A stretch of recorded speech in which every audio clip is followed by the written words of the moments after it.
Sathya Sai Speaks, Volume 5, Chapter 29. The Immortal Guide to Immortality.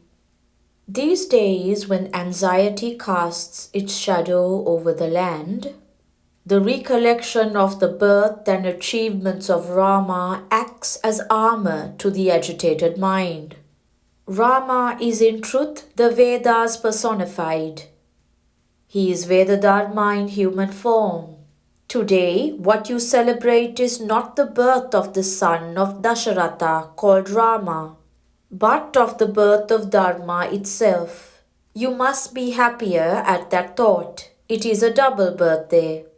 When Dharma declines and the joy of practicing it and living it and saturating thoughts and deeds with it is no longer sought after, when that joy is forgotten and even denied, the Lord incarnates, according to the assurance he has vouchsafed.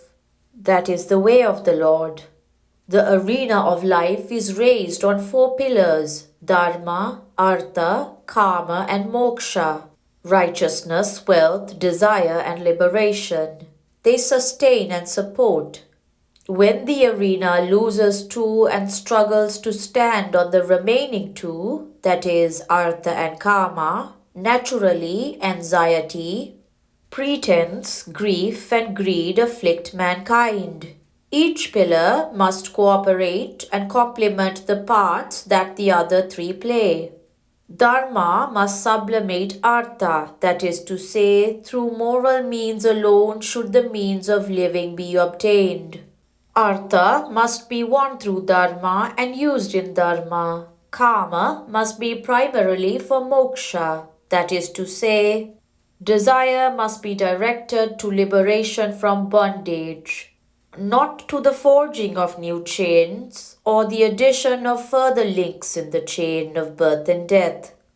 The first of the 4, Dharma, must interpenetrate and strengthen the next 2 so that the 4th may be attained. Devoid of the first and the last, mankind is reduced to the level of beasts and birds.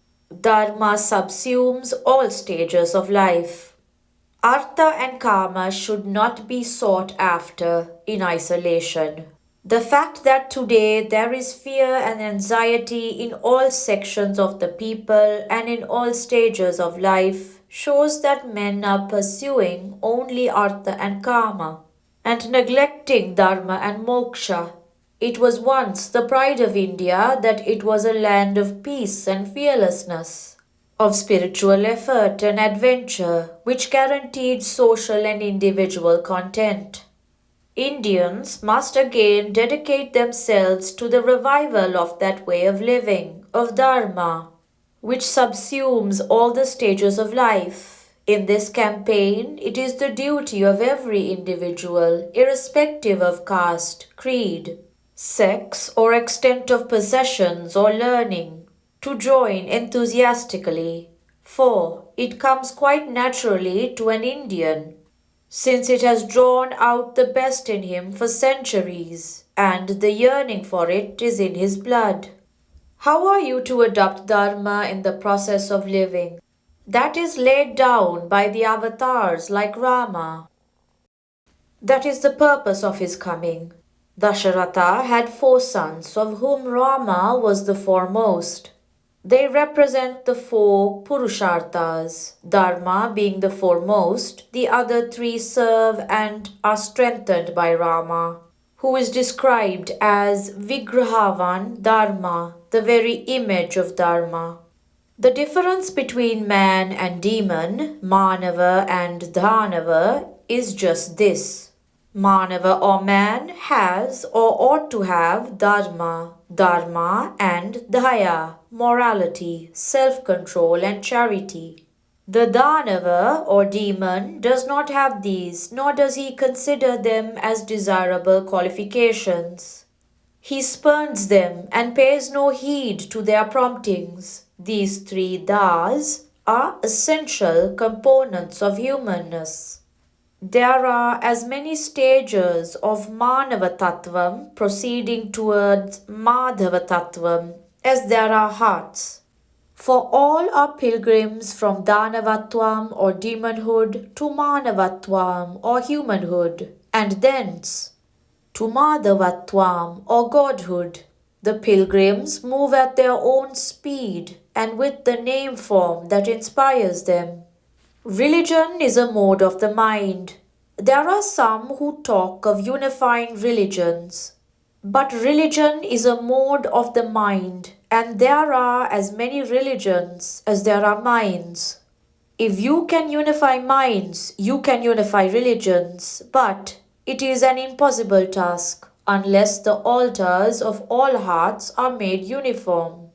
This attempt is bound to fail, and it is not worthwhile.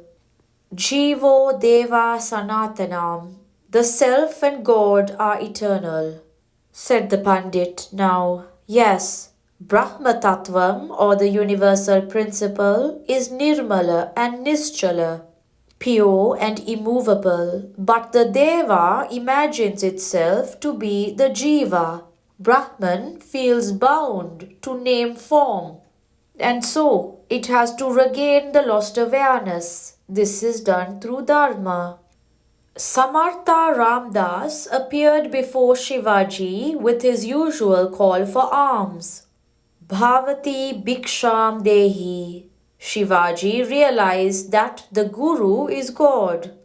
He wrote something on a piece of paper and deposited it reverentially in the alms bag of Ramdas. For the relief of hunger, how can paper suffice? Asked Ramadas. Shivaji prayed that the paper may be read. The paper recorded a gift of the entire kingdom and all that Shivaji owned to the Guru. Samartha Ramdas replied, No, my Dharma is Dharma Bodha, the teaching of Dharma, instructing the people in the right way of life. Kshatriyas like you must follow the Dharma of ruling the land, ensuring peace and content to the millions under your care. Sage Yagnavalkya, too, once refused a kingdom because he cared more for the kingdom of moksha, the realm of eternal freedom. Sage Vashishta is also said to have renounced a kingdom offered him by Rama. That was the ideal in the past. It is only now that men pursue paths that lead them away from Dharma. You have allowed the treasure that the sages gave you to drop from your grasp. Though the medicinal root that you so badly need is lying across your path and has actually tripped your step, you have no eyes to recognize it and realize the value. What a pity this! Look at the way Rama refused to accept the kingdom out of which he had willingly come, to carry out the wish of his mother and the plighted word of his father. When Bharata entreated him piteously to take it from him, Rama taught that Artha and Kama should not be allowed to overrule Dharma and the discipline of moksha. For fundamentally, the objects of the world are incapable of conferring joy.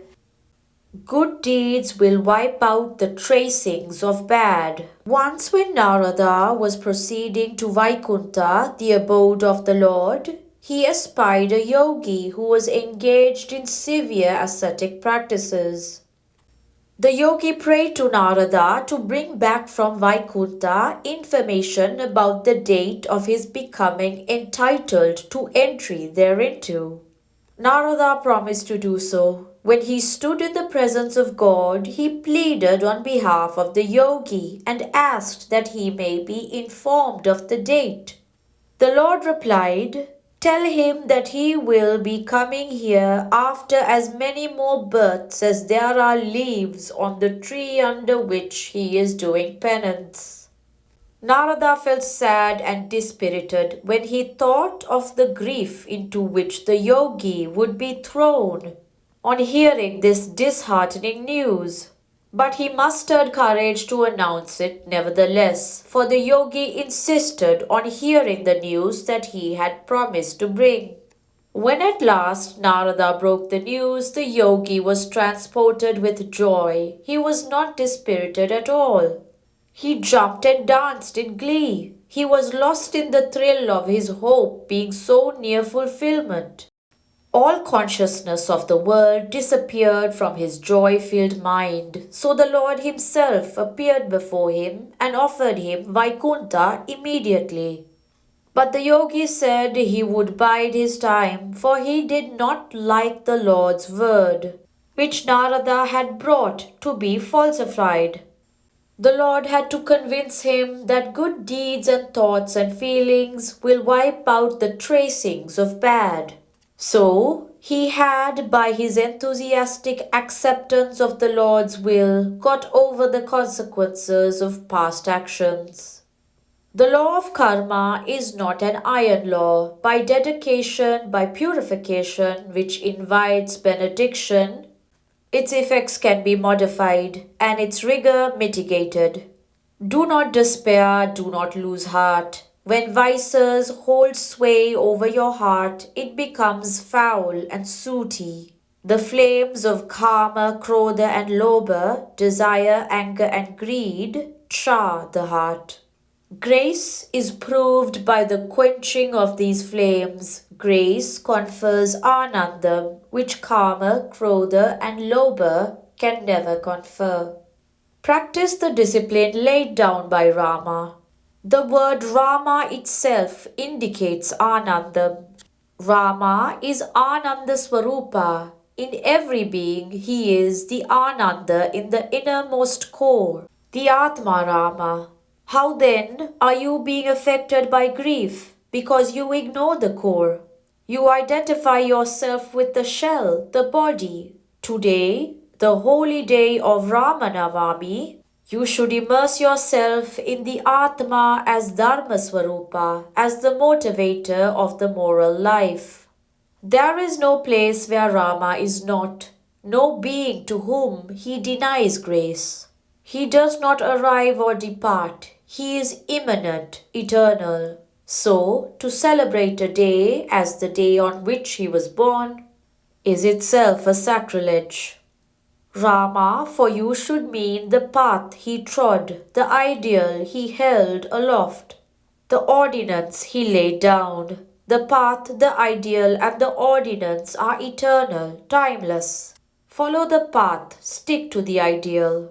Obey the ordinance. That is the true celebration. Then alone does your life become fruitful. Now you worship his form.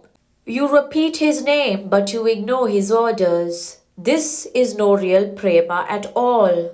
Without actual practice of the discipline laid down by the Lord to purify the mind so that he may be reflected therein, all else is mere show, empty ritual.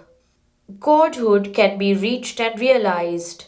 Running after momentary joy, people exile themselves from the kingdom of God. The value of human birth consists in this. It is only from humanhood that Godhood can be reached and realized. Contemplate on this unique good luck today. Use it not for feasting, but plan your future so that the goal is quickly attained. Such days must be fully dedicated to thoughts of God, thoughts that elevate and inspire. People spend holy days as holidays when they revel in picnics and hikes, watch films, play games, gamble, and quarrel over a game of cards. This is entirely wrong. Days like Gokulakshmi, Shivaratri, etc. must be welcomed as opportunities to broaden the heart, deepen faith, and enlarge sympathy with fellow beings. To tarnish them by indulging in sensory pleasures is to insult the hoary tradition. I have heard many complain that it is difficult to achieve ekagrata, one-pointedness. Even some so-called great men have told me so. But the fault is not with the times, it is in themselves. They have no adequate shraddha, faith and steadiness. The steadiness they exhibit in the pursuit of worldly goods and worldly comfort, they do not transfer to the pursuit of inner calm. They complain of lack of time, as if all their waking hours are now utilized for worthwhile purposes. I must also condemn the absence of gratitude, which is rampant today. Ingratitude is the hallmark of wild beasts, not of man. Man today is all humility, all obedience until his wish is fulfilled. Once it is satisfied, he tries even to ruin the person who helped him realize it. This does not befit man. He must be conscious of benefits derived and eager to repay the debt, or at least eager to avoid causing harm to the person who saved him while in distress. Manava means an individual without a trace of ignorance. But man, by his pomp and pride, his egoism and conceit, reveals that he is ignorant of his reality and therefore undeserving of that name. Ingratitude does not befit man. As far as lies in your power, do good to others. Do not sow fear in others' hearts. Do not inflict pain on others. Do not promote anxiety or grief. If you take pleasure in the pain of others, you only scorch the divinity in you and bring to light the demonic nature. Ishvara Sarva Bhutanam. The Lord resides in all. He is in you as much as in the other whom you try to harm. Know this and give up all efforts to ruin others. You cannot help another. You can only help yourself by that act. You do not harm another. You harm yourself by that wicked act. The attachments are different, but the inner reality is the same in you and other. You will understand this when you distinguish values, the value of Vishaya Indraya Anandam and Vishveshvara Anandam, that is to say, the joy derivable from senses and objects, and the joy derivable from the contemplation of the glory and grace of God. Rama strove to uphold Satya as the main plank of Dharma, whatever the trial, however hard the travail. He did not give up truth. Satyam is Dharmam, Dharmam is Satyam. The two are irrevocably entwined. Satyam Vada, Dharmam Chara, says the Upanishads. Rama will be remembered so long as the mountains raise their heads and the oceans exist because of this strict adherence to Satyam and Dharmam. If he had argued, why should I be bound by the word of my father? He would not have earned this immortality. The immortal had come in the form of Rama to show the way to immortality. Sita too kept up the dharma of women. She declined to return to Rama on the shoulders of Hanuman, for she said she would not of her own will contact another male, nor would she deny Rama the chance of proving his prowess by destroying the wicked person who stealthily carried away his consort. That is the dharma of a pativrata, chaste woman. These ideals have weakened now. Women as well as men are tempted to yield to the convenience of the moment. They do not attach importance to the deeper springs of righteousness, tree shade or tent. What we want is sleep, they seem to say. The end justifies the means. That is the philosophy. Fair ends through foul means. How can this be right? He who has to install Rama in his heart is sheltering a beast therein. What a tragedy! Trait which man should learn from Rama. Kaushalya counseled Rama at the start of his exile in the forest. The Dharma which you are so scrupulously observing will guard you. That was the farewell she gave, not a banquet of tasty dishes. The 10-headed Ravana who held the gods in chains could not stand up to Rama, who had Dharma as his sword and shield. Rama was happy when others were happy. He grieved when others were in grief. That is the trait which he wanted man to learn. So, while avoiding pain from others, be vigilant not to cause pain to others too. Then you attract the grace of the Lord. Not when you contrive by tricks to harm others, or revel in the misery of others, or concentrate on your own happiness and progress, irrespective of the injury you cause to others. The grief you cause to others will suffocate you after getting hardened into hatred. It will recoil on your own head with tenfold force. If you are established in Atma Tattvam, reality of self, you need not fear. Of course, you must be afraid of wrong, of injustice, of cruelty, of sin. But why fear when you have the security granted by Satyam, Dharmam, Nyayam and Premam, truth, righteousness, justice and love? I had no intention to speak today, but I was pressed to speak for 5 minutes at least. I have spoken for 50. I shall now give you a chance to sing a few Namavalis, divine names. Venkatagiri, April 10th, 1965.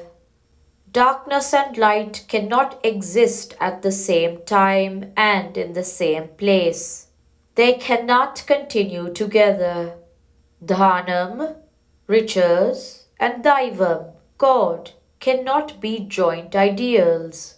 When riches are sought, God cannot be achieved.